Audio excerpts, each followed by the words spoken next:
ପିଲାମାନେ it's time for your board exam. ତମେମାନେ ଏବେ ପିଲାମାନେ ଦିନ ସବୁ କାଉଣ୍ଟିଂ କଲ ନା କାଉଣ୍ଟିଂ କରିନ କୁହ? କାଉଣ୍ଟିଂ କଲ ନା? ଆଉ କେତେ ଦିନ ଏକ୍ଜାମ୍ ଅଛି? 3 ଦିନ ଏକ୍ଜାମ୍ ଅଛି, 2 ଦିନ ଏକ୍ଜାମ୍ ଅଛି। କାଉଣ୍ଟିଂ କରୁଛ ନା କାଉଣ୍ଟିଂ କରିନ? କାଉଣ୍ଟିଂ କରୁଛ। ଆଉ ତମମାନଙ୍କର କାଉଣ୍ଟିଂକୁ ପିଲାମାନେ ମନେ ପକେଇଦେବା ପାଇଁ ହେଲା, ଯୋଉ କାଉଣ୍ଟିଂ କରୁଛ ସବୁ ତମ କାଉଣ୍ଟିଂ ପ୍ଲାନ୍ ମନେ ପକେଇଦେବା ପାଇଁ ତମମାନଙ୍କ ପାଇଁ ମୁଁ ଆଣିକି ଆସିଛି last 3 days plan. Last 3 days plan ପିଲାମାନେ ଆମେ 3 ଦିନ ଭିତରେ 16 ତାରିଖ 17 ତାରିଖକୁ ପିଲାମାନେ 16 ତାରିଖ କାଉଣ୍ଟିଂ କର, ଠିକ୍ ଅଛି। 17 ତାରିଖ 18 ତାରିଖକୁ ପିଲାମାନେ କାଉଣ୍ଟିଂ କରିବନି, ଜମା କାଉଣ୍ଟିଂ କରନି। କାହିଁକି ନା ତମେ ସେଦିନ ଦିନରେ 24 ଘଣ୍ଟା ବସି କ'ଣ ପଢ଼ିବ? ଖାଲି ଓଡ଼ିଆ ହିଁ ପଢ଼ିବ। ତ ଲାଷ୍ଟ 3 ଦିନ ଭିତରେ ଆମେ କ'ଣ କରିବା? ମାନେ 14, 15, 16 14, 15, 16 3 ଦିନ ଭିତରେ ଆମେ କ'ଣ କରିବା? କେଉଁ ସବଜେକ୍ଟକୁ କେତେ ସମୟ ଦେବା? ତ ତାକୁ ଆଜି ମୁଁ କ'ଣ କରିବି? ତମମାନଙ୍କୁ ମାତ୍ର 3 ମିନିଟ୍ ଭିତରେ କ'ଣ କରିବି? ସବୁ ଡିସ୍କସନ୍ ମୁଁ ତମମାନଙ୍କର କରିଦେବି। Odisha high school study creation YouTube ଚ୍ୟାନେଲକୁ ଆପଣମାନଙ୍କୁ ସମସ୍ତଙ୍କୁ ସ୍ୱାଗତ। ପିଲାମାନେ ଆଜିର ସେକ୍ସନରେ ତମମାନଙ୍କୁ ମୁଁ ଜଣେଇବି ଲାଷ୍ଟ 3 ଦିନ 14, 15, 16 3 ଦିନ ଭିତରେ ଆମେ କ'ଣ ପଢ଼ିବା, କେତେ ସମୟ କେଉଁ ସବଜେକ୍ଟକୁ ଏଫର୍ଟ ଦେବା। ଏବଂ ଗୋଟେ ଜିନିଷ ହେଲା ପିଲାମାନେ, ମନରୁ ଯଦି ତମମାନଙ୍କ ଏପର୍ଯ୍ୟନ୍ତ ଡର ଯାଇନି ନା, ତାହେଲେ ଡର କ'ଣ କର? ଦୂରେଇ ଦିଅ। ତମମାନଙ୍କ ମନରେ ଟିକେ ନାକୁ କ'ଣ ଫିଅର ରହିବା ଦରକାର ନୁହଁ ପିଲାମାନେ, ଟିକେ ବି ରହିବା ଦରକାର ନୁହଁ। ପ୍ରଥମ ଜିନିଷ ହେଲା ପିଲାମାନେ କ'ଣ, ମନରୁ କ'ଣ କର? ଭୟ ପ୍ରଥମେ ଦୂର କର ଯେ ମୁଁ ବୋର୍ଡ଼ ଏକ୍ଜାମ୍ ଦେବି, ଜଷ୍ଟ ଇଟ୍ସ ଏ ପେପର। ତମ କ୍ୟାରିୟର ପିଲାମାନେ କ'ଣ ଏଇ କାଉଣ୍ଟିଂ ତମର କରିବନି ପିଲାମାନେ।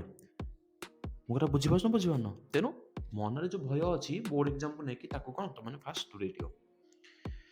ନେକ୍ସଟ ହେଲା କ'ଣ ତମମାନଙ୍କର ପିଲାମାନେ? ନେକ୍ସଟ ହେଲା କ'ଣ, ମନରୁ ଭୟ ଦୂର କରିଦେଲା ପରେ ଆଉ ଗୋଟେ ଜିନିଷ ହେଲା କ'ଣ, ଟାଇମ୍ ୱେଷ୍ଟ ପିଲାମାନେ କରିବନି। ତମମାନଙ୍କ ପାଖରେ ଯେଉଁ ଟାଇମ୍ ରହିଲା 14, 15 ପିଲାମାନେ 16 ଏକୁ ପିଲାମାନେ କ'ଣ କରିବ ନା, ଟାଇମ୍ ୱେଷ୍ଟ ପିଲାମାନେ କ'ଣ କରିବନି। ପିଲାମାନେ ଜମା କ'ଣ କରିବନି? ଟାଇମ୍ ୱେଷ୍ଟ କରିବନି। ଟାଇମ୍ ୱେଷ୍ଟ ମାନେ କ'ଣ କରିବନି ପିଲାମାନେ? ଟାଇମ୍ ୱେଷ୍ଟ କରିବନି ମାନେ କ'ଣ କରିବନି ପିଲାମାନେ? ସୋସିଆଲ ମିଡ଼ିଆରୁ ସମସ୍ତେ କ'ଣ କରିବ ନା, ଦୂରେଇ ରହିବ। ଫାଷ୍ଟ କଥା ହେଲା ଏଇଟା, ଯେତେକ ପିଲାମାନେ ସୋସିଆଲ ମିଡ଼ିଆ ପ୍ଲାଟଫର୍ମ ଅଛି ନା, ତାକୁ ଓପନ୍ କରିବନି। ନିଷ୍ପତ୍ତି ନେଇଯାଅ ନା, ଏ 10 ଦିନ ମୁଁ ସୋସିଆଲ ମିଡ଼ିଆ ଖୋଲିବିନି। କ'ଣଟା ଭାସି ଯାଉଛି ତମର? କ'ଣ ଭାସିଯିବ ରେ? କିଛି ହେବନି ନା? ଆରେ କିଛି ହେଇଯିବ କି ମୋତେ କୁହ? କିଛି ହେବନି ନା? ଇନଷ୍ଟାଗ୍ରାମ ଆକାଉଣ୍ଟ ଡିଲିଟ୍ ହେଇଯିବ ନା, ଫେସବୁକ୍ କଟିଯିବ ନା, କେଉଁ ସାଙ୍ଗ ତୁମକୁ ଅନଫଲୋ ମାରିଦେବେ? କେହି କିଛି କରିବେନି ବାବା, କେହି କିଛି କରିବେନି। ବାସ୍ ତମେ ଖାଲି ନିଷ୍ପତ୍ତି ନେଇଯାଅ ଯେ ଏଇ ଶେଷ 3 ଦିନ ଭିତରେ ସୋସିଆଲ ମିଡ଼ିଆ ପ୍ଲାଟଫର୍ମ କ'ଣ, ଯେକୌଣସି ପ୍ଲାଟଫର୍ମ ହଉ ତମେ କ'ଣ ଓପନ୍ କରିବନି। ବାସ୍ ଏତିକି ହେଲା କଥା। ନେକ୍ସଟ ହେଲା କ'ଣ, ସବୁବେଳେ ପିଲାମାନେ କ'ଣ ରହିବ? ଏନର୍ଜେଟିକ୍ ରହିବ। ସବୁବେଳେ ପିଲାମାନେ କ'ଣ ରହିବ? ଏନର୍ଜେଟିକ୍ ରହିବ ପିଲାମାନେ ହେଲା। ସବୁବେଳେ ପିଲାମାନେ କ'ଣ ରହିବ? ଏନର୍ଜି, ଫୁଲ୍ ଏନର୍ଜି ସହ କ'ଣ କରିବ? ପିଲାମାନେ ଫୋକସ୍ ହେବ ତମମାନଙ୍କ ପାଠ ପଢ଼ିବାକୁ କ'ଣ କରିବ? ଫୁଲ୍ ଏନର୍ଜି ସହିତ କ'ଣ କରିବ? ପାଠ ପଢ଼ିବ।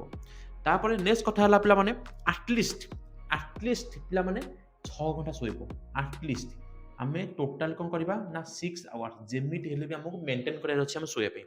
ଯଦି ମୁଣ୍ଡ ସ୍ଥିର ନ ରହିଲା ତାହେଲେ ପାଠ ଜମା ହେବନି। ଆଉ ଏଇ ସବୁ ଷ୍ଟେପ୍ସ ଯଦି ତମେ ଫଲୋ କରିବ ନା, ତମମାନଙ୍କୁ 90%ରୁ କେହି ଅଟକେଇ ପାରିବେନି। 90%ରୁ କେହି ଅଟକେଇ ପାରିବେନି। ଯଦି ତାମାନେ ମୁଁ ଏହା କହୁନି ଯେ 30% ପିଲା 90% ରଖିଦେବ, ନା ବାପା, ସେଇଟା ପସିବଲ୍ ହିଁ ନୁହଁ। କି 50% ପିଲା ତମର 90% ରଖିବ, ତା ପସିବଲ୍ ନୁହଁ। କିନ୍ତୁ ଯଦି 80% ପିଲା ହେଇଛ, ଯଦି 85% ପିଲା ହେଇଛ ନା, ତାହେଲେ ତମମାନଙ୍କର 90% ରହିପାରିବ। କେତେବେଳେ ରହିପାରିବ? ଯଦି ପିଲାମାନେ ଏଇ ଷ୍ଟେପ୍ ସବୁ ଫଲୋ କରିବ, ଏଇ ଛୋଟ ମାଇନର ଷ୍ଟେପ୍ ଯଦି ତମେ କ'ଣ କରିବ ପିଲାମାନେ ଫଲୋ କରିବ, ତାହେଲେ ତମର କ'ଣ ହେଇଯିବ?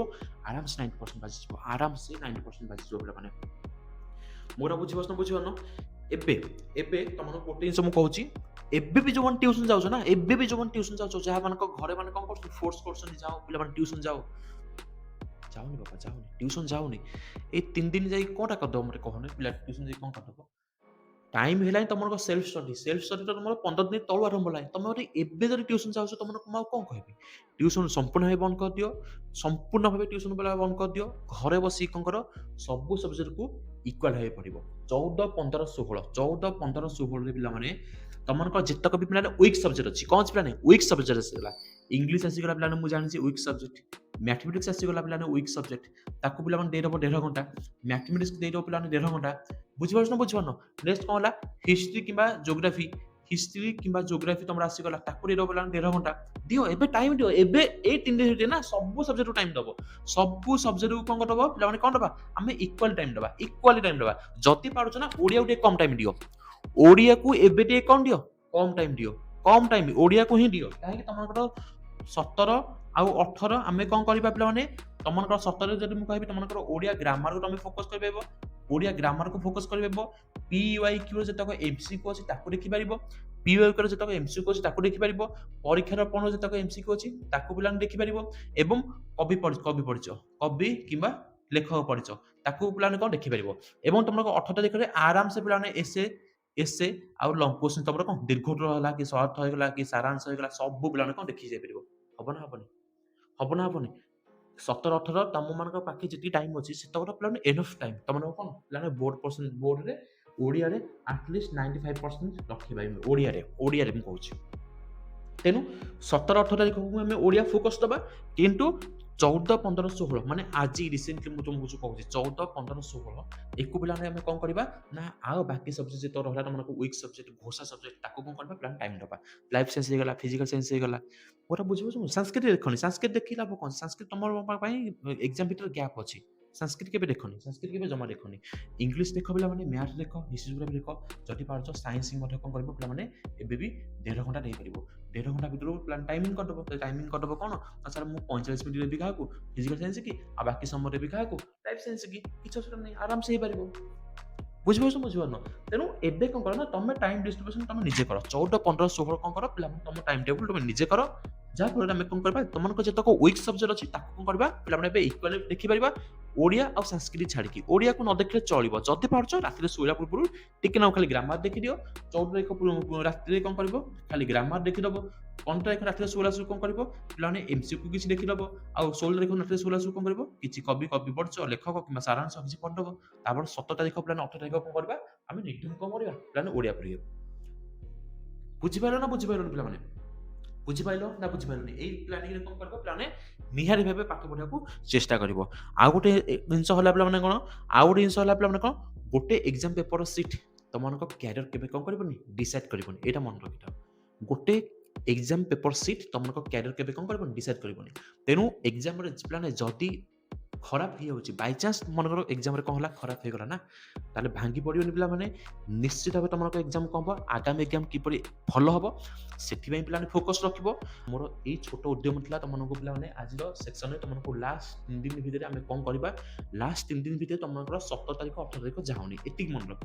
କୋଉ କୋଉ ଦିନ ଯାଉଛି ନା 14, 15, 16 14, 15, 16 ଏବଂ ଏକ୍ସାମର ଠିକ୍ ପୂର୍ବରୁ ତମମାନଙ୍କୁ ଗୋଟେ ଆଉ ଗୋଟେ ଇମ୍ପୋର୍ଟାଣ୍ଟ ଇନଫର୍ମେସନ ତମକୁ ଦେବି କେବଳ ଓଡ଼ିଆ ପାଇଁ। ମାନେ କେବଳ ଓଡ଼ିଆ ପାଇଁ ମାନେ ଲାଷ୍ଟ 2 ଡେଜ୍ ମାନେ ଆମର କଣ ଆସିଲା 17 ତାରିଖ 18 ତାରିଖ କେବଳ ଓଡ଼ିଆ ପାଇଁ ତମମାନଙ୍କ ପାଇଁ ଗୋଟେ ଆସିବ ଇମ୍ପୋର୍ଟାଣ୍ଟ ସେକ୍ସନ ଆସିବ। ତମ ସେଇ ଓଡ଼ିଆକୁ ପିଲାମାନେ ମୁଁ କଣ କରିବି ନା ସମ୍ପୂର୍ଣ୍ଣ ଭାବେ ଡିଷ୍ଟ୍ରିବ୍ୟୁସନ କରିଦେବି। ସମ୍ପୂର୍ଣ୍ଣ ଭାବେ ଡିଷ୍ଟ୍ରିବ୍ୟୁସନ କରିଦେବି। ମାନେ ଆମେ କିପରି କୋଉ ସବଜେକ୍ଟକୁ କୋଉ ଟାଇମରେ କାହାକୁ ଲେଖିବା।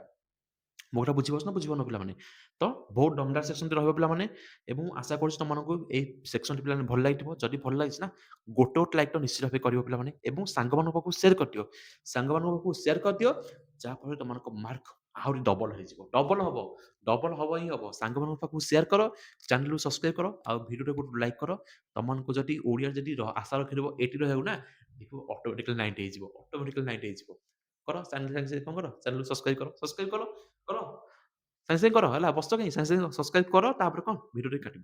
ଥ୍ୟାଙ୍କ ୟୁ ପିଲାମାନେ ଥ୍ୟାଙ୍କ ୟୁ ସୋ ମଚ୍।